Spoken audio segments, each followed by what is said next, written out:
The hard way, to be honest. Learn about making a lot of mistakes, Yeah. and I think as a cook, always never being afraid to ask questions to like my chefs and my superiors. But really, honestly, like I had to learn a lot once we opened Clover Hill.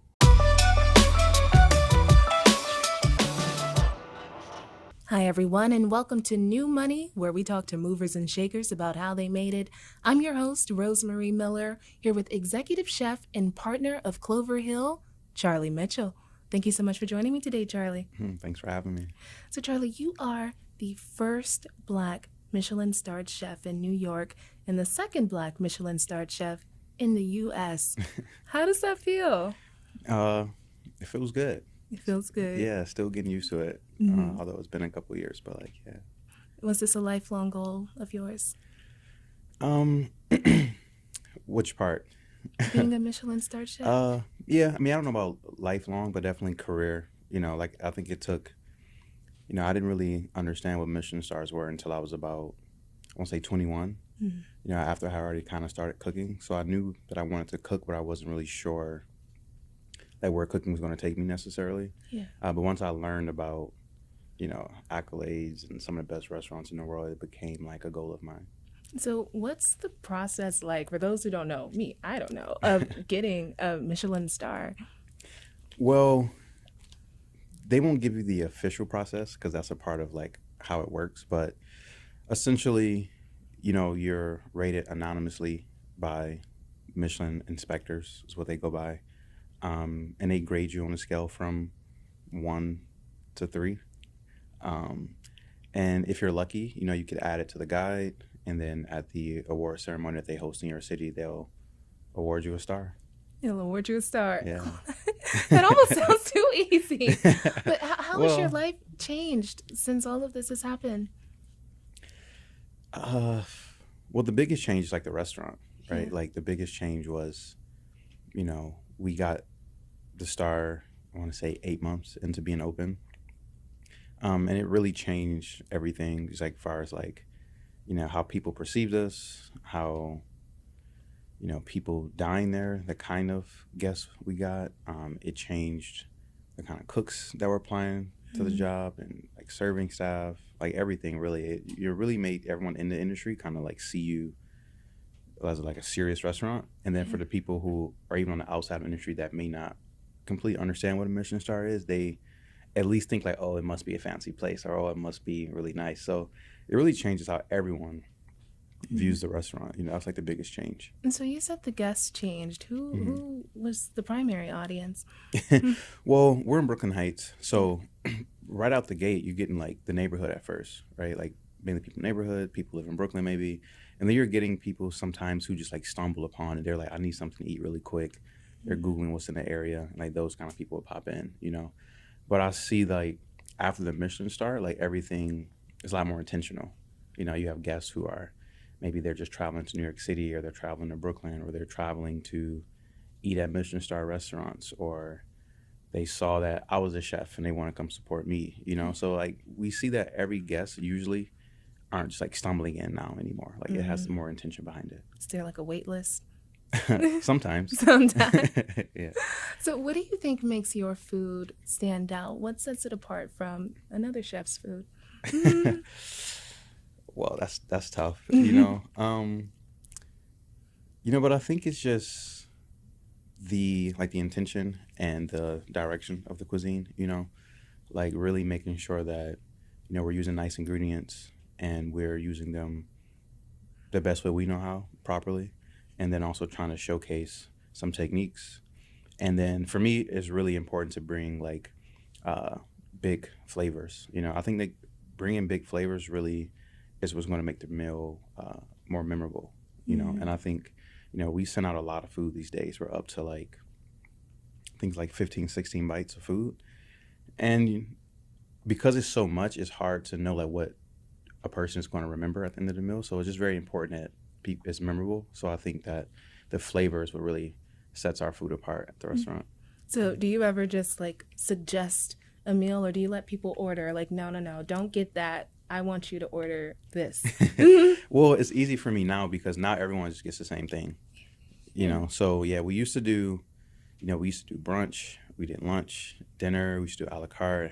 We had like a bar menu for a minute, Mm-hmm. and then we decided like, we only offer one menu, and everyone gets the same thing. Everyone gets the same thing. So now it's easy, just a tasting menu, and everyone gets the same thing, and we don't have to have that conversation anymore. Yeah. So how has inflation impacted your restaurant? I mean, we're seeing prices skyrocket in grocery stores all over. hmm Yeah, well, it's the same for us, and it was actually pretty crazy. And I think the biggest impact is just like mainly just on me with like food costing and whatnot, right? Because, it's like the price of food is going up, but also what we see is like people also charging more for like shipping, or they're charging more for transportation, or they're like, oh, my gas is more expensive, so now your eggs are more expensive and things like that. So it really made it hard to like cost properly, because it also doesn't really translate, right? Like guests think they have an idea of like how much food should cost, and if you're charging a certain amount of money, they can start to question like, why is this so expensive? And like, you're not going to give them like a TED talk in the middle of dinner service about why the eggs are now so expensive, Yeah. But we think how I look at it is like, if you can highlight the food properly, then like people won't question it as much. But it really threw us off, I would say, in the first year a lot. I'm like, wow, like the price of food is going up. Like I remember eggs were going up like crazy. Yeah. And I was getting them from this farm in Pennsylvania, and I was like, I have to stop buying eggs from you, like, Wow. because now they're like too expensive for me to serve it for this brunch, and it doesn't work with the price point, So you just have to always adjust and like really watch the prices, because they fluctuate a lot. So about how long did it take you to really get it right after you're seeing, okay, prices are going up, something has to change over here? How long did that take? It's really like living and breathing. It's constant, right? Yeah. It's not like one time, right? Because like each menu has a different like cost on us for ingredients. So it's really ongoing. And even in the middle of the menu, like for example, we use a lot of fish from Japan, right? And like, yes, they may tell me it's a certain price, but every now and then they'll be like, it's a storm in Japan, so now the fish is $3 more a pound. And I'm like, well, that doesn't really work. But you have to hope that it like balances out over the course of while you're serving that dish. You know what I mean? So it's actually something that you have to pay attention to like every day. It doesn't like go away. Well, Charlie, maybe I missed this part, but could you explain, like in gross detail, what you mean by different menus? There's always a different menu. It's always changing. Right. So we change the menu 4 times a year now. Okay. Right. We've also raised our price point a little bit, but we do 4 times a year, completely seasonal changes. And so that means you're changing like your proteins, and you're also changing like your vegetables and like flowers or garnish or whatever it is. And like each menu and protein are so different that you have to do the whole cost breakdown all over again. So every time. And you may say like, hey, I'm using, I don't know, lamb or bass or something like that, and the margin is pretty slim, and if it just like shoots up on you, then you have to like adjust it somewhere. So like it's always moving, but at least 4 times a year we have to do the whole thing all over again. How time consuming is that? Very. But if you sit down and just like do it, it's not so bad. And then you kind of build like a system, right? Like we know what we love to serve the most, and we know what are like kind of frequent, so we kind of have like we're 2 years in now, so we have a little playbook on like, okay, we know who we're getting this from, who we're getting that from, and kind of like how we want to execute it. So it's a little bit easier now. So how did you learn all of this? I mean, this seems like a business that, we're not learning this in school. Let's be real. We're not learning this. Right. So how did you learn how to operate a restaurant? The hard way, to be honest. Learn about making a lot of mistakes, and I think as a cook, always never being afraid to ask questions to like my chefs and my superiors. But really, honestly, like I had to learn a lot once we opened Clover Hill. Like I had to learn a lot of things the hard way. But I was never too shy, even at this point, running my own restaurant, I would still ask like my chef friends, like, what do they do to make it work? Or what do they do to make it more efficient? Or like, what's their setup? So I'm really someone who like, I'm willing to ask for help, and that takes me a long way. But I had to learn a lot just like through working. Well, give us an example of the hard way. Of the hard way? You had to learn something the hard way. Give us an example. Um,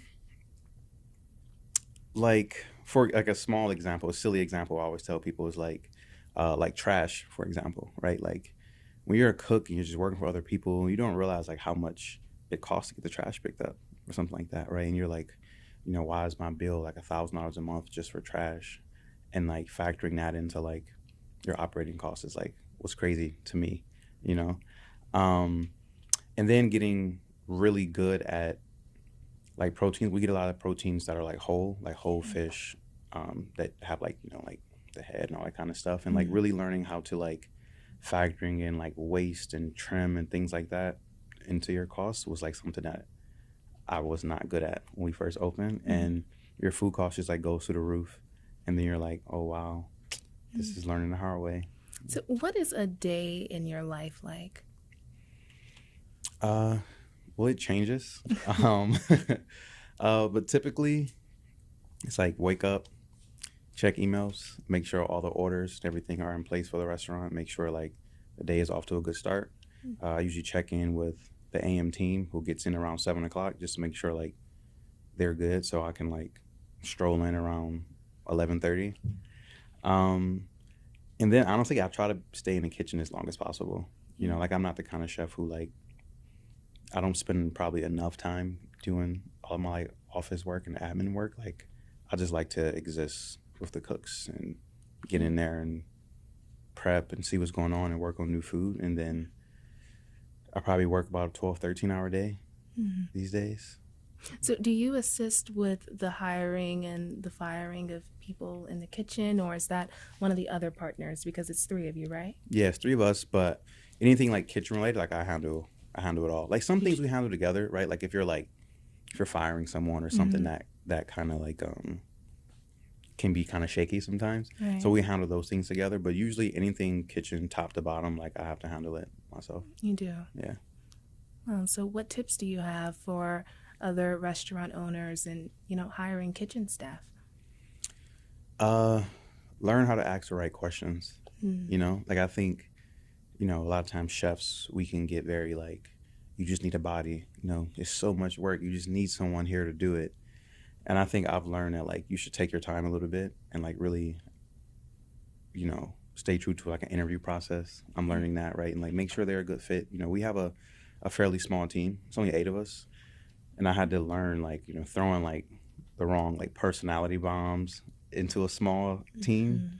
It's just like a bad idea.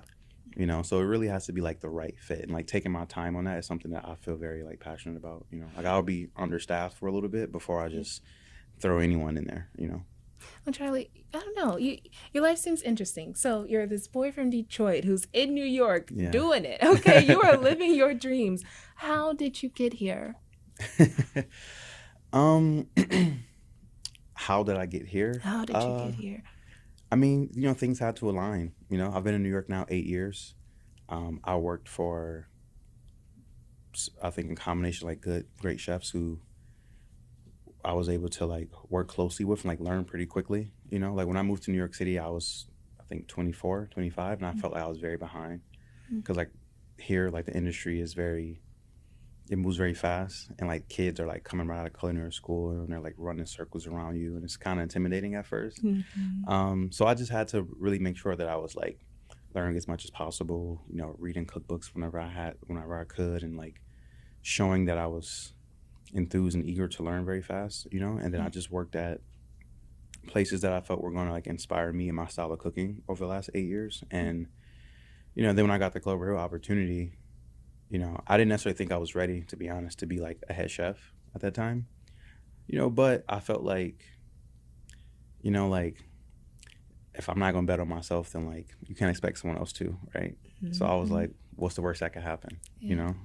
So why didn't you think you were ready? Well, I mean, in our career, traditionally people train or work under chefs for years, maybe 5, 10 years until they're ready to like run their own restaurant. And I hadn't done that yet. I had been like a high sous chef, but I hadn't been like a head chef for like operation of what we were trying to create. Mhm. And it was a lot unknown to me, so I just didn't feel ready. Like I wasn't even sure about my style of cooking and what I really want to cook. Yeah. But I felt that I could figure it out. So who saw you? Who knew that you had exactly what it took to seize this opportunity? uh, well, I don't know if he saw it that clearly, but so basically how it happened was me and Clay, one of my partners at the restaurant, and he's also like the GM. So we run the restaurant together every day. We had a meeting, and we really didn't really talk about food too much. We didn't really talk about what we want the restaurant to be. We just wanted to make sure that our goals were aligned and like where we wanted our future careers to be. And we just both felt like we were equally, inspired and passionate and hungry at that time.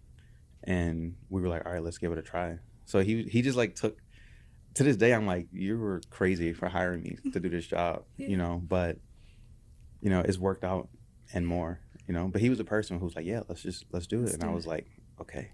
Yeah. How did you meet Clay? At the restaurant. So the original chef of Clover Hill, before COVID happened, was a friend of mine. And I was actually a cook at the restaurant because I was trying to move out the country. So I was like saving up some money, working a few jobs. And that's how I was introduced to the space and the same ownership. And, 2.5, 3 years later, they were trying to reopen it and he reached out to me. And I really had an attachment to the space, I'll say. Like I thought the building was like, just had like a good energy about it. And then when I walked through, I was like, yeah, like this feels like it'll be right. Like I think it can be dope. This is the right fit. Yeah. So do you feel like you are living in your purpose right now? I would say so. Yeah. Yeah. Yeah. Why would you say so? I mean, I get to do what I love to do and, have a fairly successful career, right? Isn't that like what we all kind of want? You did not just say fairly successful. You are very successful. Okay? Well, thank you. Don't get that twisted. Thank you. Yeah, but I think, you don't necessarily think that food can have like the craziest impact all the time, especially when you're in fine dining. You're just not really looked at as something that is having like an impact because like it has a reputation of being like, hard work and kind of wasteful. Yeah. But I think, being able to do what I love and also be representative for my community as well is like a best case scenario. Yeah. So what 3 tips of advice or 3 pieces of advice would you leave for someone who wants to do what you're doing, wants to be a Michelin-starred chef someday? 3 tips. Well, number 1, I would say focus on the craft, like focus on the food, right? Because that's going to take you where you want to go. Be curious, ask a lot of questions, from like people in the dining room, ownership if you can, who's ever doing more of the business side, like try to learn that as well. And really like commit to it, I would say. Like I really committed to doing this a long time ago. And it didn't always make sense. It was a lot of long days, long hours as a cook where you don't make a lot of money and your chefs aren't always nice to you. But just commit to it. And if you do, then like I think it'll pan out. Well, Charlie, thank you so much for joining me today. Thank you.